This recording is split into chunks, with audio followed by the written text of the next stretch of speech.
Hi, this is Joe again with another review. For the sake of this video, I'm going to be discussing the 1975 film, The French Connection 2, starring Gene Hackman and Fernando Rame.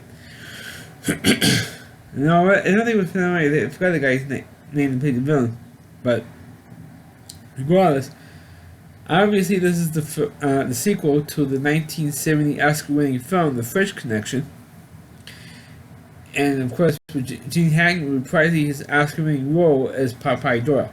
Of course, this is a movie instead of taking place in New York, which the original film did. This one takes place in France, as Gene Hackman was still trying to nail down the drug trafficker from the original movie. It is still played by the same guy, so this is not played by a different actor, unlike in the like in James Bond movies, where you had a different guy playing Blofeld throughout mostly through the Sean Connery films. But anyway, this time, like I said, Gene Hackman or Popeye Doyle goes to France to track down this guy, and for some reason, Roy Snyder, who played Popeye Doyle's partner in the original film, is not in this one. Again, maybe because they're filming Jaws at the. I think it might be the reason because he was in Jaws, Roy Snyder was, and I think the two films may be filming at exactly the same time. So you don't see Roy Snyder, you don't see, except for the villain and Gene Hackman.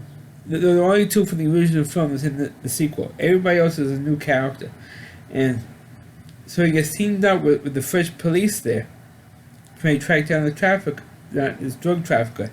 And he was the only one who went over there because he's the only one who can identify this guy. So they eventually do track it, and the drug dealer saw that Popeye Doyle was in France. So what they do is the drug dealer sends his goons to grab Popeye Doyle and drag him to like this seedy out of the way hotel.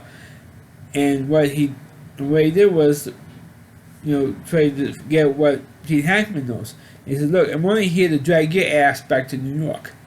The only reason why I'm here for, and to get your ass back to New York for the crimes you did, and for the killing of 5 police officers.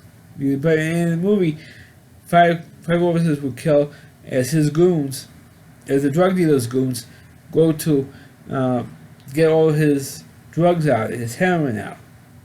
Because he was a heroin dealer. So what his goons did was they injected a couple of times Gene Hackman with heroin and got Popeye Doyle addicted to heroin, and he was addicted.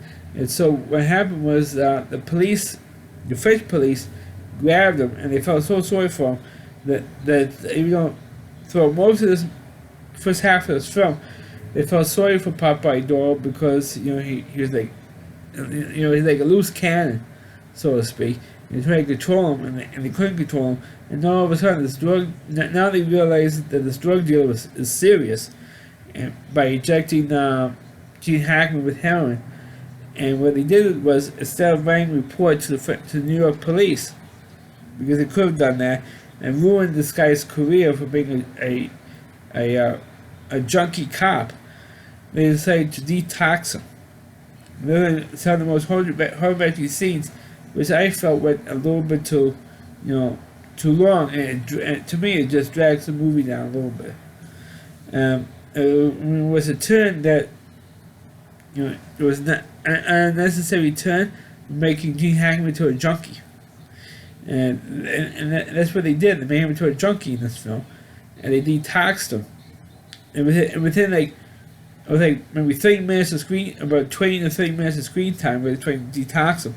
And this is a 2-hour movie. It's been like about that long. To detox him, it's like trying to pad out the film.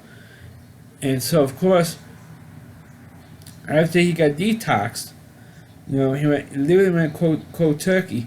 And it was kind of heartbreaking to see, because that type of stuff wasn't really shown back then in 1975. And it wasn't really shown back then. But after he was detoxed, they went back to chasing the drug dealer, and they eventually did track him down, and you see Gene Hackman chasing him and right through the streets, with him on the bus, and him chasing him through the streets of France, and then he finds out that the drug dealer got on a boat, and then from the shore, saw him, shot him from a hell of a distance, and he shoots him, and the drug dealer falls down. Looks like he kills him. You're not really sure if he actually did kill him or not, because that's where the film ends. But I thought it was it's a decent follow-up, because you saw probably still trying to get that drug dealer down, and of course over the course of 2 hours, I think they could have trimmed down some of the detox stuff. If they cut out the whole storyline with him being with the drug dealer drugging up Gene Hackman, the movie could have been maybe a half hour shorter, at least a half hour shorter, and they, like you just said, they padded it out to stretch it out to a 2-hour movie. But I mean, it was a decent follow-up, and unfortunately, of course, naturally, you never had another sequel, or Gene Hackman never reprised the role. I know Gene Hackman, of course, is retired from acting, but it's one of his. Gene Hackman always played an iconic character throughout his 40, 50-year career, however long it was. From Lex Luthor and the Superman movies to Hoosiers to Unforgiven to the movie Class Action, which he was also very good in. And of course, this is a movie that he got his Oscar for, and of course for Unforgiven. But he always was a good actor. So always going to be a fan of the guy. But French Connection 2, I mean, I couldn't say they make it because they want to see him capture or at least kill the drug dealer, which he does at the very end of the movie. But the movie could have been better. But it's also the time when sequels were a disappointment. But at least Gene Hackman got his revenge of the drug dealer at the end of the movie. So that's my review of the movie French Connection 2. Please click on the video, please rate it. Please subscribe to my channel, and please forward this video onto your Facebook pages. You can check out all my reviews on my YouTube channel at rallyc.com, so WDY. LastC.com is my homepage. Rally Reviewer, Christy Moore, and please check out all of his videos on his website. Thanks for watching. Catch you next time.